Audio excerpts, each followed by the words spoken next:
Praise the lord.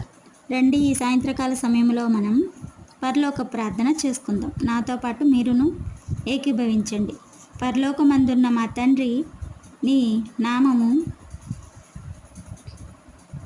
పరిశుద్ధపరచబడునుగాక, నీ రాజ్యము వచ్చునుగాక, నీ చిత్తము పరలోకమందు నెరవేరుచున్నట్లు భూమి యందును నెరవేరునుగాక. మా అనుదిన ఆహారము నేడు మాకు దయచేయము. మా రుణస్థులను మేము క్షమించి ఉన్న ప్రకారము మా రుణములు క్షమించుము.